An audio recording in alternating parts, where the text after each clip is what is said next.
Hello and welcome to this episode of the Curiosity Key podcast, where I'm joined with Russ Stalters. Welcome, Russ. Really great to have you on this podcast. Great to be here, Charlie. Now, I'm really excited about this interview because you have an absolutely fascinating background in history, especially in the tech world. And now you're working in more of a marketing field, looking at storytelling, and you're a StoryBrand certified guide. So I wanted to start this podcast episode really to understand a little bit more about how you've gone from so many years in tech to marketing, because a lot of the people I speak to who are in tech, especially from a sort of tech development, engineering side of things, really hate marketing. So I'm interested to hear your story. Sure. So it's a really interesting background. A long time ago, I was when I finished university, and my first degree was mechanical engineering, and joined the Navy. So I was in the Navy as a pilot, and I never wanted to fly for the airlines. It just never appealed to me. I did some flying like that, and honestly, it's like driving a bus. And so I decided to pivot and get into IT. And my last job in the Navy before I retired, I was a chief information officer for quite a large organization.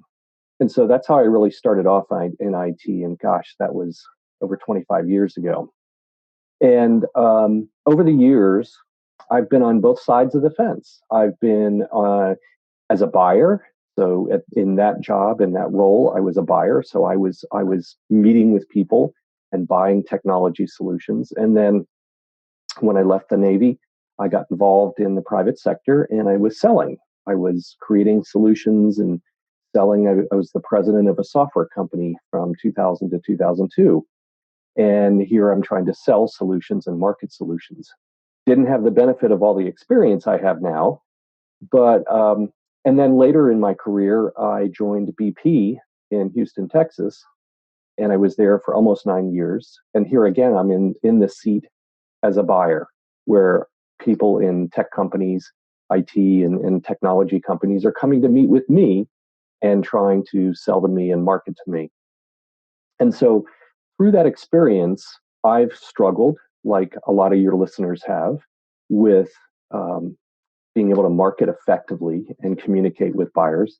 And I've also been on the other side of that and really been frustrated by the marketing that I'm subjected to. And I use that term very, very intentionally. um, so, what made me pivot my business and really think about getting involved in marketing and doing this full time was while I was at BP, I was asked in 2010, we had a tragic accident in the Gulf of Mexico. And every day we reminded everybody in the team that 11 people died. And it was really, really bad.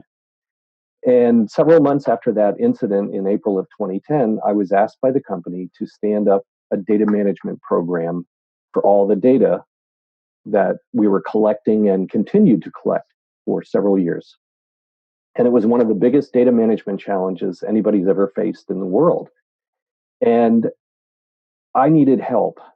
I couldn't do it on my own. I was building a team. And so often technology companies would come to me and try to communicate or market to me how they could help. And they just confused me. I was really busy. We were pulling 12 to 16-hour days every day, 7 days a week. And I would just say, I don't have time. I don't understand how they can help me. And I'm convinced what made me think about pivoting my business is I'm convinced one of those companies had a really super solution, something that would have really, really helped me. And because they couldn't communicate clearly and help me understand how they could help me, they kept me from getting that solution. And in my mind, that's a crime that there are so many great technology solutions out there that are just not getting into the hands of the people who really need them. And I couldn't agree more with that statement, because I see so often technology companies that turn around to me and say, I don't have the budget to market effectively. I don't have the time to put myself out there. I don't have the time to market. I don't have the time to go to these events and trade shows. And they're so consumed with the research and development of the products and services that they're offering, or too consumed with the, sort of actually serving the clients, that marketing's never a big priority, which is why well, one of the reasons why I really wanted to get you on this podcast, Right. because you've been on both sides of the table. And these companies that were trying to sell to you when you were at BP, were they like, what type of people were their sales force? Their sales force, where it depended. Sometimes they were just typical salespeople. Sometimes they were executives, pretty senior executives with the companies that, because I was very senior with the company, they would bring in the big guns. And the biggest problem is they could not communicate how they could solve a problem. Newsflash, big newsflash. People do not buy technology because the technology is cool. Rarely do they do that, especially when you're talking about, folks that are in roles like I have, where, you've got this fiduciary responsibility to use the company's money effectively and efficiently. We don't buy we don't buy for technology's sake. We're buying a solution or technology to solve a problem. So if you can't come in and say, I think you have this problem, and I go, absolutely, I do have that problem, and then you start telling me, I can help solve that problem, and here's how, I'm going to listen to you. But if you start talking to me about, oh, we have this great mobile technology and you can connect everything, and just, you've heard it, my ears closed. I'm not proud of this. I got up and walked out of 2 meetings. I was so busy, and my time was so valuable when we were in the midst of this crisis. I had people that wanted to meet, and I would refuse, and my team would say, no, no, no. One of my team members would insist we have to meet with him. And I'd say, okay. Finally, I'd say, okay, set up the meeting. And I walked out of 2 meetings because they just sat there and talked about their technology for 15 minutes and never got to how they're going to help solve a problem, or even try to understand the biggest problem that we had. I got up and walked out. Now, I'm not proud of that, but I was so busy, I had to go do something else. Yeah. So after I retired from BP, I had an opportunity to leave the company after we settled with the federal government. And I wanted to do something different. And I started doing typical IT consulting. And I was really frustrated because I still saw the same problems when I was working with other partners, helping them implement solutions. They were still confusing their customers. And I started reflecting on my experience, and I thought, you know what, there's got to be a better way. And that's why I did it.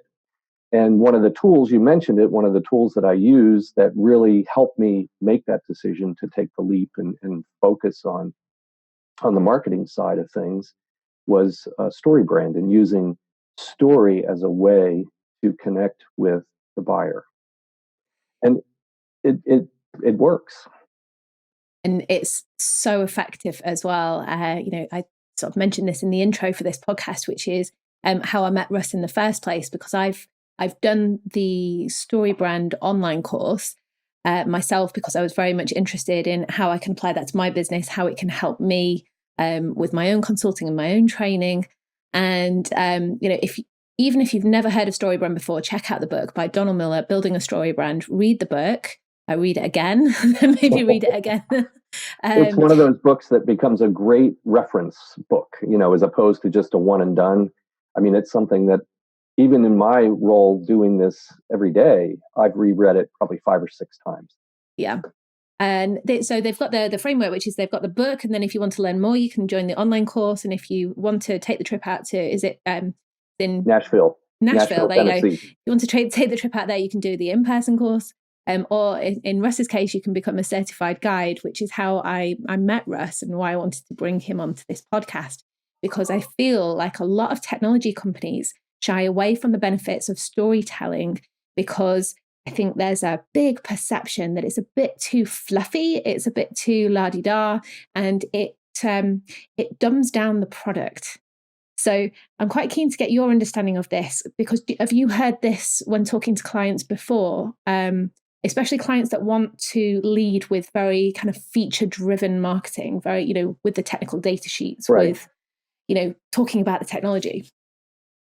Well, what's interesting is one of the things I ask them, even when they're just inquiring about potentially working with me, is I ask them this question: what is the big problem you solve? And most can't answer that question, or they stumble around it. And that's something that you really need to be able to say. What's interesting, there's a big shift going on in the marketplace. You've probably seen this uh, with the people that you're talking to. A lot of the decisions are happening on the business side.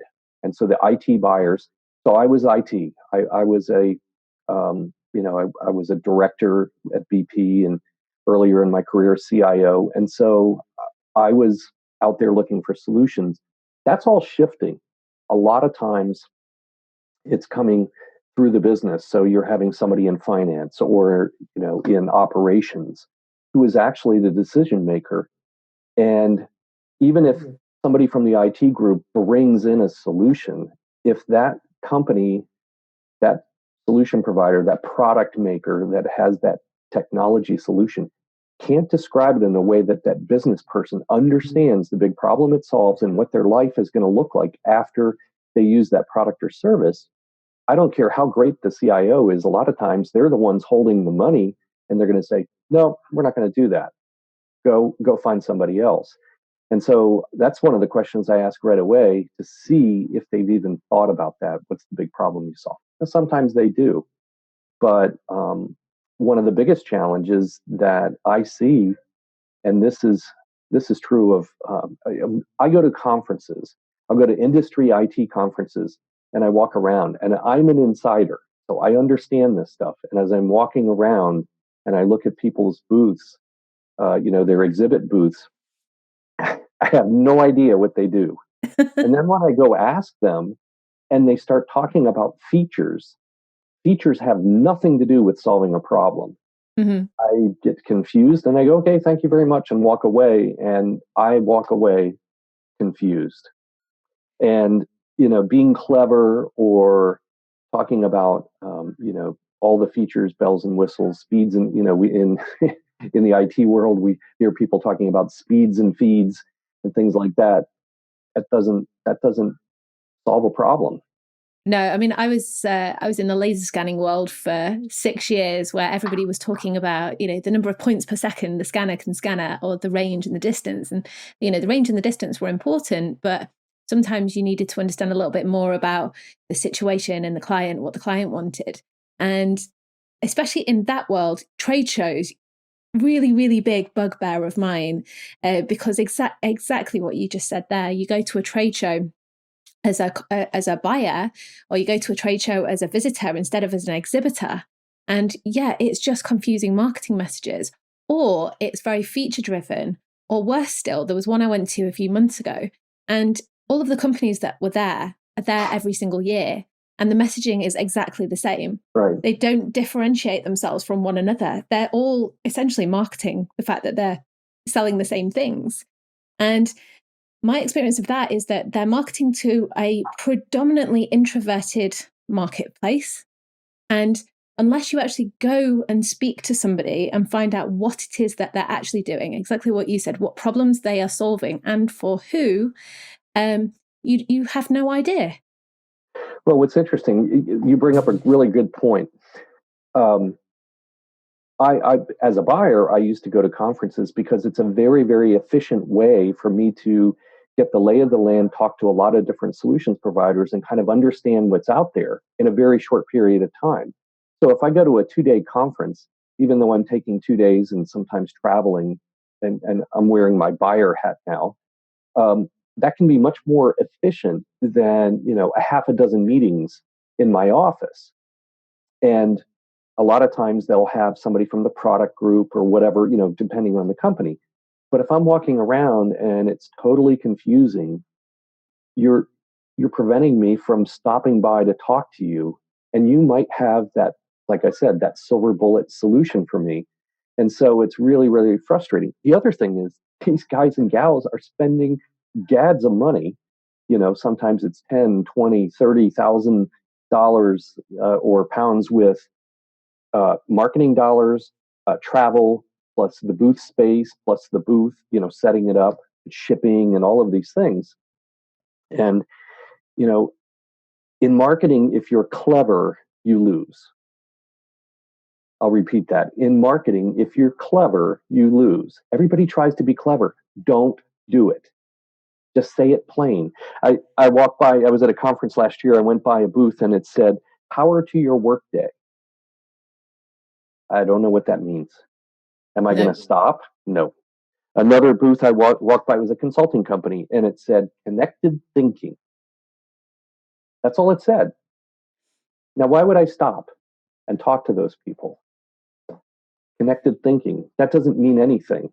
It's the extreme solution, because I think, especially when I first started out in my career, it was very much you go to an event and the graphics and the booths were just stuffed with technical data sheets, technical information, features, images. And it was like, how can we cram as much information as possible into as small a space as possible? And then it seemed to move because everybody was talking around being as simple as possible, communicating clearly, and being able to grab the attention of your audience. But instead of being simple, it went to being cute and clever.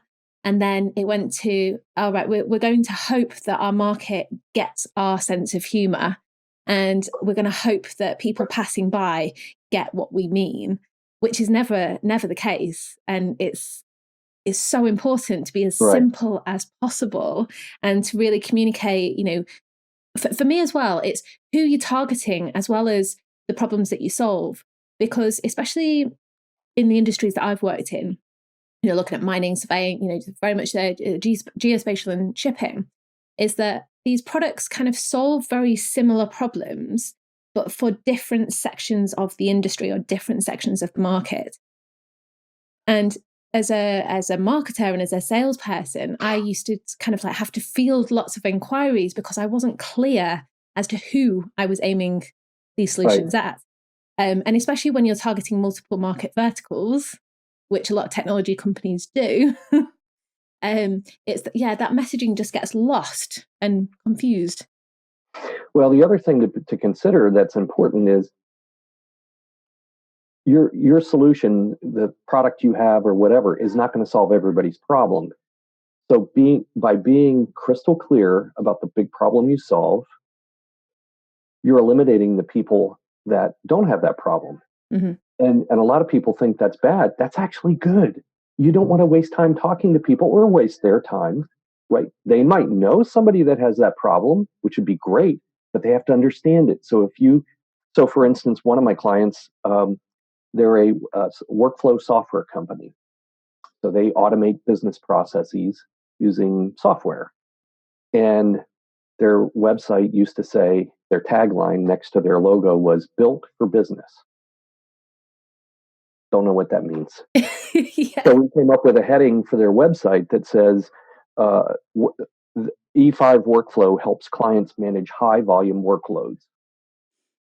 Okay, if I don't have a high volume workload, great, I keep walking by. But if I do, what does that really mean? And how do you do that?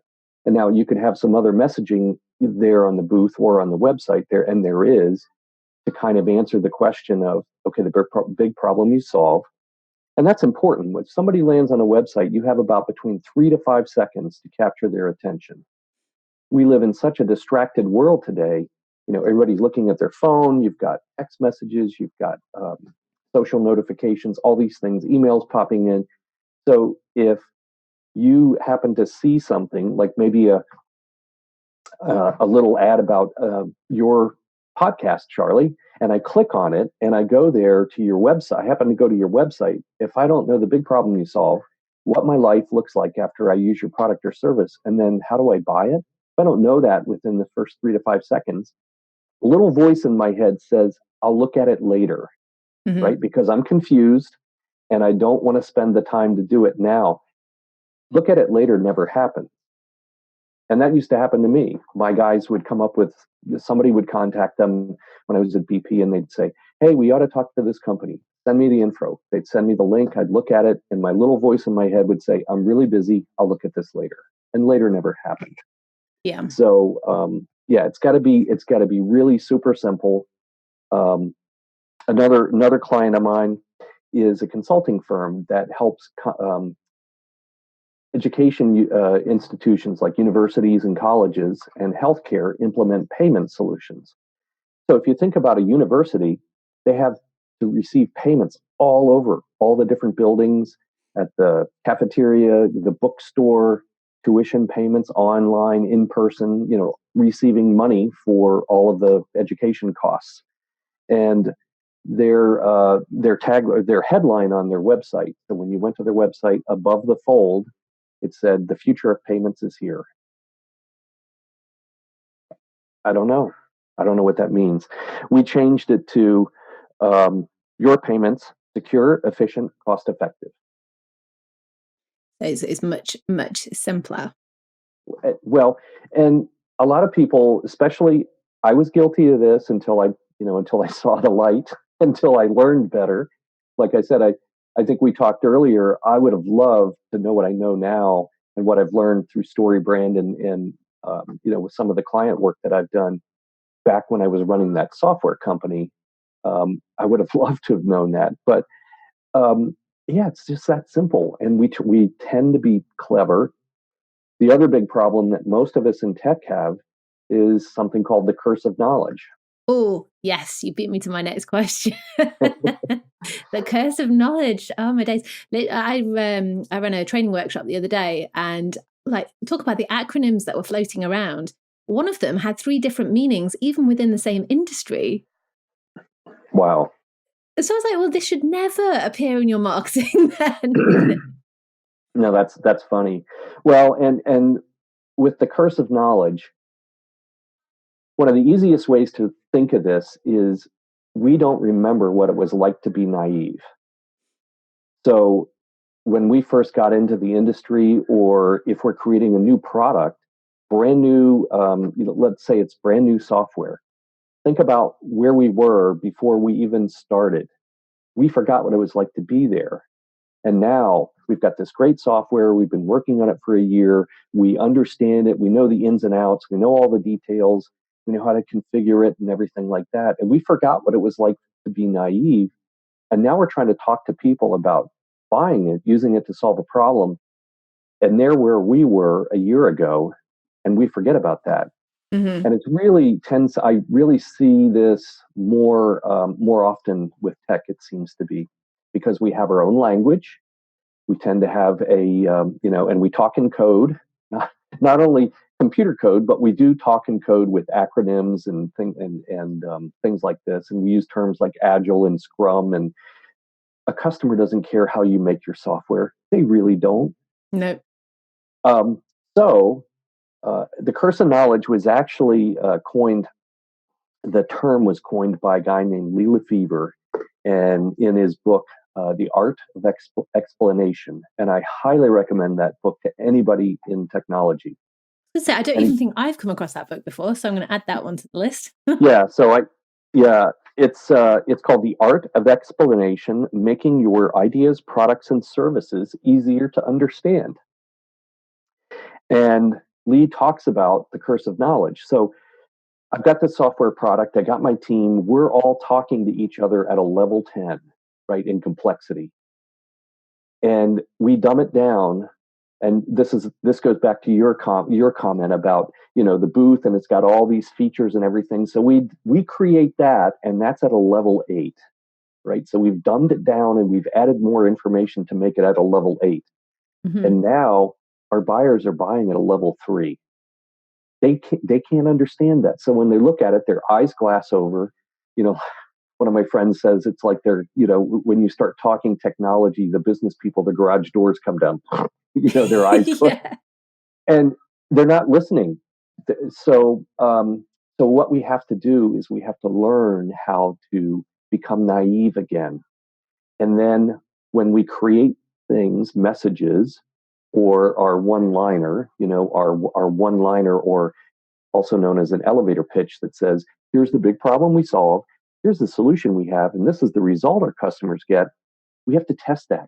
Go talk to your 12-year-old or your spouse who's not in the industry and tell them that and say, now, what do you think? Do you understand it?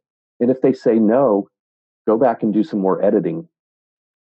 Because you've got to remember, this is the first time a particular buyer, even somebody in IT like me, is coming across that. Now, I might be interested in that. It's like, oh, you solved that problem? That's interesting. Now I might ask questions. If I'm a tech person, I might ask questions about the technology. If I'm a business person, I might ask more questions about, you know, what are some of the results your customers have or things like that. But anyway, that's a great resource. Another book I highly recommend that's related to that is a book by Chip and Dan Heath called Made to Stick. Why some ideas survive and others die. And they actually talk about the curse of knowledge in their book. It's so important. And that's another reason why I love trade shows and conferences and events, because if you work in sales and marketing, or you're responsible for the messaging and the communication of what it is that you're doing, then for me personally, there is nothing more valuable than actually going out and talking to those customers, understand what language that they talk about their problem in. Right. Because, and again, back onto the technology companies targeting multiple market verticals, one industry or sector may talk about that problem in a completely different language to another industry or another sector.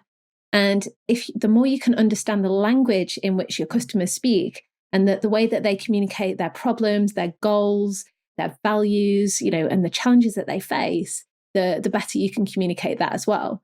And yeah, like you said, from a buyer's point of view, you can get a lot done in a short period of time. But from a marketing and sales point of view, it's exactly the same.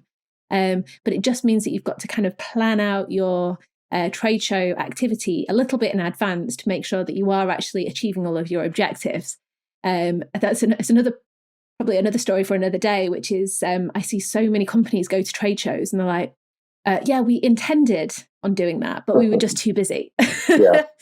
Or we were hoping to book meetings with people, but we were too busy. And then when we got there, the people we wanted to have meetings with had already, filled their diaries. And for me, I'm just like, just do a bit of planning beforehand, because then it'll just make your life so much easier. Well, actually, a partner of mine, she and I are working on a solution for this, and it'll be coming out later this summer, and it's called Exhibitor Booth Camp. I remember you saying, yes, something very close to my heart. And so not only is it about clarifying the messaging, but it is putting together the pre-show plan, the pre-conference plan, the plan during the conference, the staffing plan, everything, and having a one-liner for the conference. Yes, you have a one-liner for your company to talk about the big problem you solve, what their life looks like, what their solution is and what their results are. But you may have one just tailored to the conference, and then a post exhibition plan and follow up. And so we both have been the victims of these and also she's got almost 20 years of putting on trade shows for Microsoft. And so we're going to take that experience and try to help folks attract their ideal customers and actually walk out of these shows with increased sales, which is what you should have. You shouldn't spend $50,000 and then get one sale out of it. That's just crazy. Yes, no, I agree. And I think as well, probably get you both back on the podcast at some point, because it's something I talk a lot about with my clients, sort of pre-planning a trade show and kind of debunking that myth that the work that you do during the trade show is, all right, okay, that's the hard bit. You go home, you pack up, you leave, and then it's like, hard work over. It's like, no, the pre-planning and then the follow-up, that's the hard work. The actual being at the trade show and the event, that's the easy bit. That's the most enjoyable bit. Right. So if you don't believe that, you're getting it all wrong. But I want to just kind of backtrack a little bit, just to kind of, because I feel like we're in a unique position here, because you've got experience on both sides of the fence here.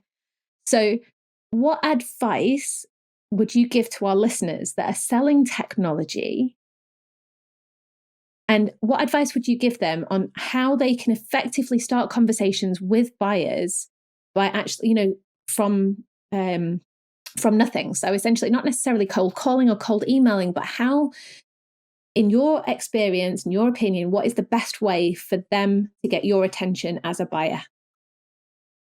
Well, one of the first things they need to do is they need to have a concise and effective, and StoryBrain calls it a one-liner. It's also known as the elevator pitch. Mm-hmm. And most people start off with talking about the technology. What do you do? Or if they meet someone at a conference or they meet someone in some sort of a networking event, or meeting or whatever, they start off with talking about the solution, their technology. Well, we created this technology, and really you need a concise, effective one-liner. It's a simple formula. It starts with a problem, and you're talking about not your problem, but the customer's problem, your solution for it, and then what the results are. And the reason we start with the problem is we're trying to open a story loop in in the mind of the person we're talking to. Our brains are hardwired to make sense of the world using story. If you think about it, we've only been around how many years since the printing press came out? Over the millennia, you start looking at all these years and how we've evolved. Story was used for thousands and thousands and thousands of years for transferring knowledge and information. And then for this short period, now we have text and printing and things like that. So our brains are hardwired for story. So we want to open a story loop by throwing this question out there, or this problem out there, and saying, so mine is, most companies struggle to tell their customers how they can help them. Now, if that's not your problem, great. But if that is your problem, what's going to happen? You're going to perk up your ears. And then the next part, the solution is I use a story-based framework to help them clarify their marketing, attract their ideal customers, and grow their sales. And so the solution is I use a story-based framework to clarify their marketing, and the results is attract their ideal customers and grow their sales. What I love about this approach, just to interrupt a little bit, is that because one of my biggest bugbears of people at conferences, trade shows, networking events is that they go straight in with, this is what I do, this is my business, this is the technology, this is my job title. Right. And unless that person is genuinely really interested and willing to listen to the whole story, they're going to be completely uninterested in what it is that you're saying. They're going to zone off, or they're going to try and figure out a way of leaving that conversation or turning it around and talking about themselves. Whereas if you use your approach, and exactly what you're saying is, even if you're talking to somebody that is not in the market for what it is that you have to offer, they're going to remember you a little bit more. They're going to remember you more because more often than not, they will know somebody that has that problem. Right. Exactly. And you've kind of piqued their curiosity, because even if they don't have that problem, you're positioning it to them in a way that they'll be like, oh, right, I didn't know that that problem existed. Or right. It's just an interesting conversation and you don't feel like you're being sold to. So yeah, I love that approach. And I try to teach that as much as possible as well myself. Well, and the other part of it that's really interesting, you brought up a great point, which is they may not have the problem, which is great. So you're putting that problem out there for two reasons. One, you're trying to open a story loop because we want to invite them into the story so they get interested. Mm-hmm. And our brains, like I said, are hardwired to use story to make sense of things. And if a story loop is opened, we have to close it. Think about it. You watch a movie, and early in the movie, there's some sort of crisis or something happens that opens a story loop. Somebody gets killed, or, in Star Wars, Luke's uncle and aunt get killed. Now we need to know what happens. So our brain is hardwired to say, okay, I got to close that story loop. So they're going to listen to the rest of it. The other part is, like you said, somebody else might have the problem. And the key is, after you finish that, and it can be conversational. You memorize it, but then it just becomes conversational depending on the scenario, where you are, what the situation is. But then shut up. Don't say anything. Yeah. We hate silence. One of the biggest, most important things you can do is not say a word and wait for a second. Now, if you wait, it'll get uncomfortable. Guess what? They will talk first, right? So if they say, "Oh, that's interesting. How do you do that?" or "Tell me more," ding, ding, ding, ding, they have the problem. If they say, "Oh, okay, that's interesting. I don't really have that problem," or they want to change the subject, great. Now you can ask them, "Well, what do you do?" Or have a conversation about whatever you're there for. But that is the easiest way to open it up. And too often, a title is wrong. I feel so strongly about this that it is so powerful that I've actually created an online course, and it's very, very inexpensive.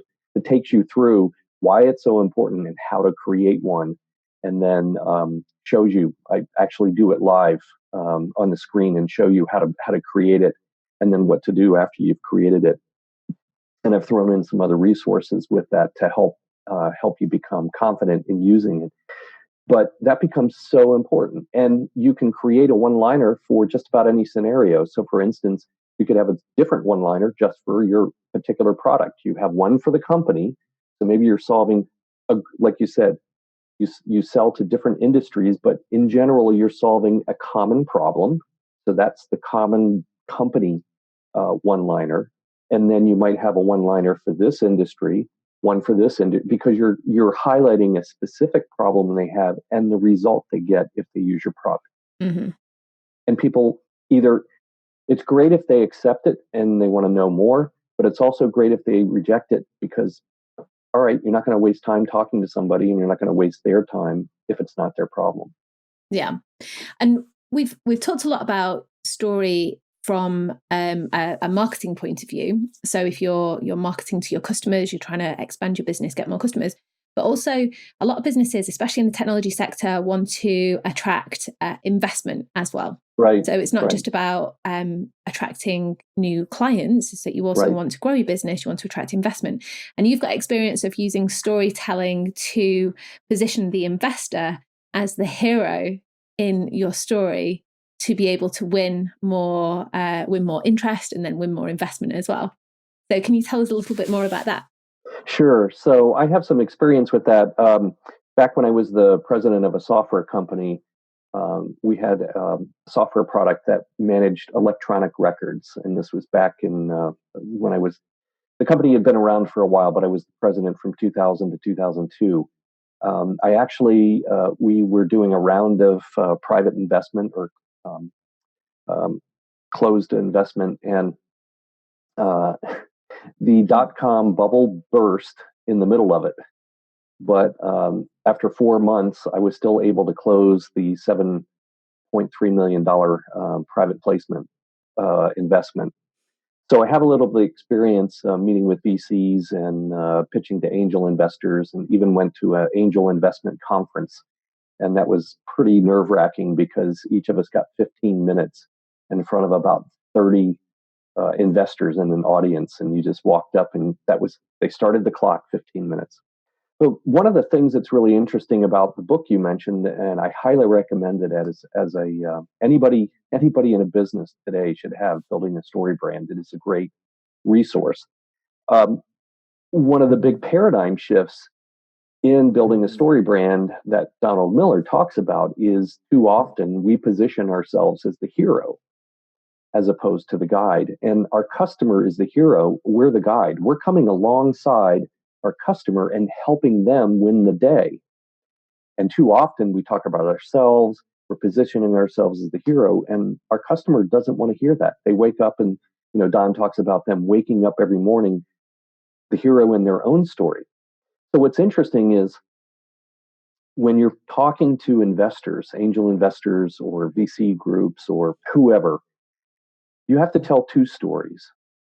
And so take a look at the Building a Story Brand, and you can look at the 7-part framework. There's going to be a framework that you would create for your customer Your customer is the hero. They have a problem. You're going to help them solve that problem because you're the guide.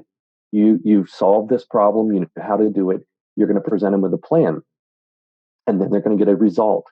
That's the story you want to tell the investor. And then right after that, you want to tell them another story, which is they're the hero and you're the guide, and you're going to tell them how you're going to help them win the day if they make the investment in your company.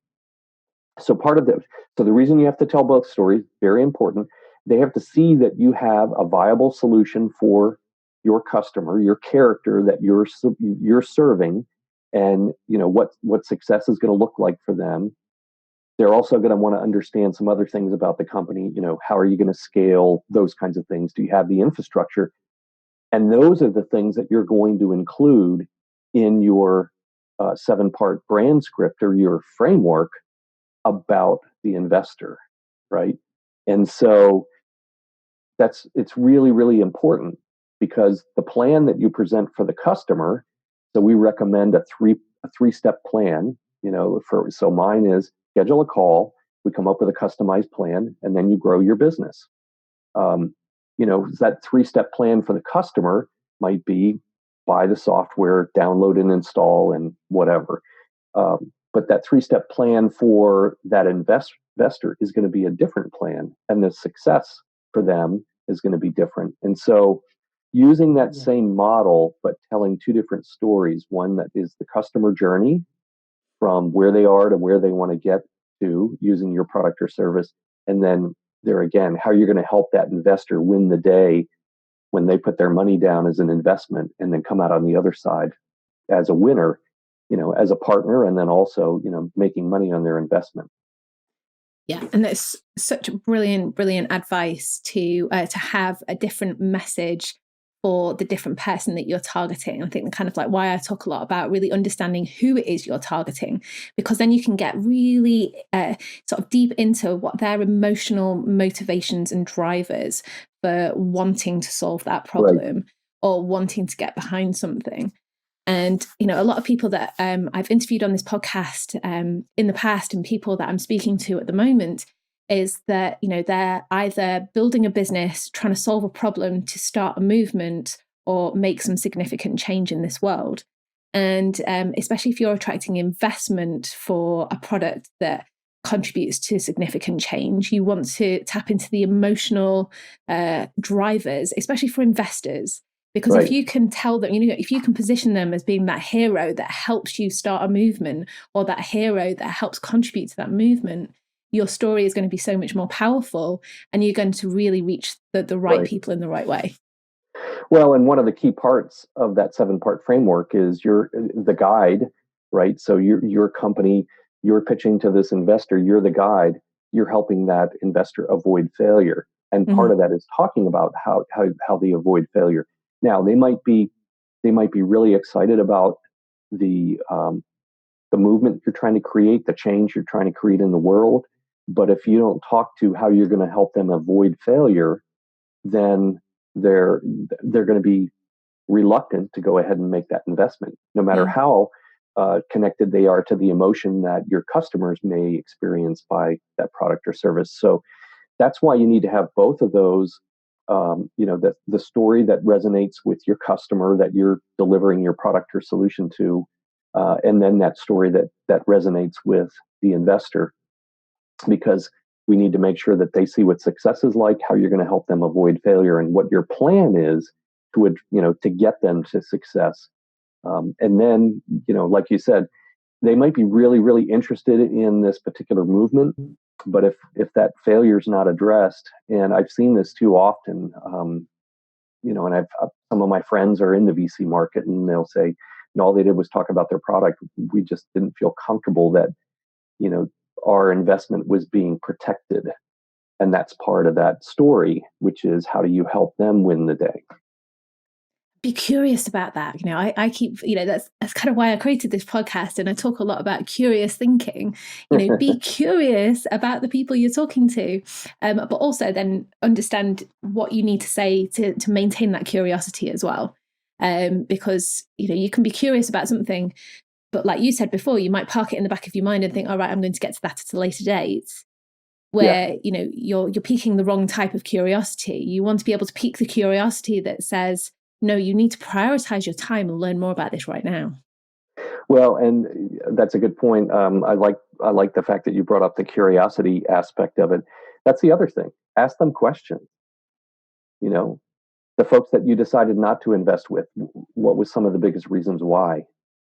Try to, if they'll share that information, they can be non-specific, but if you can dig into, and that way your story, if you can dig into the reasons and get some general reasons on maybe what they see as folks that are not doing a good job, um, telling that story that resonates with them, then you can make sure that your story that is addressing the needs of the investor, helping them win the day, addresses any of those gaps that they might have seen from other folks. Absolutely. And one of the questions that I always love to ask people, because I don't know, there just seems to be a big trend where everybody wants to know, okay, so what's important to you? What are you looking for? And that those kind of like big open questions that, you can get a lot of ideas as to what's important to that person. But instead of say what's important to you, just say what's not important to you about this particular product or solution. What don't you care about? Especially a lot of my experiences with smaller technology companies, so smaller businesses rather than huge organizations, is that, when you're competing against massive organizations, they've got the budget to throw loads of extra benefits and loads of extra bells and whistles behind something, and it doesn't cost them that much money. Whereas you as a seller, if you can understand what's not important to the customer, you can then reduce your margins by you can increase your margins by just not including the things that they don't care about. Right. And focusing on the things that they really do care about. Exactly. Yeah. Right. So it's that age-old problem. It's like, well, you could technically have whatever it is that you want. It just depends on how much money you're willing to invest in it. Right. Right. But most sort of smaller technology companies can't afford to then do the development to give them what they wanted, even if the budget was right. Right. Right. Yeah. But I love getting into all of that stuff. Anything that involves asking questions, I'm all over it. So based on your experience and working with lots of different companies of different sizes over the years, and having transitioned from, sort of engineering, tech, being a buyer, being a seller, and now being in the marketing space, what advice would you give to somebody, especially say like a CEO, a director, senior person within an organization that is disinterested in marketing, or just comes with the question like, we don't have a marketing budget, we don't have time to do marketing, it's not a priority for us right now? What would you say to that person? Well, first, I would say, in general, if you think about most, unless it's a simple, and I don't mean simple to denigrate it, but unless it's a simple application that you're just selling and people download it and install it. But if you're talking about complex solutions, which a lot of the technology solutions tend to be more complex, if you're talking about those, people buy from people, right? They don't buy from companies. And they also buy from people who can help solve problems. The technology just happens to be the way to get the problem solved.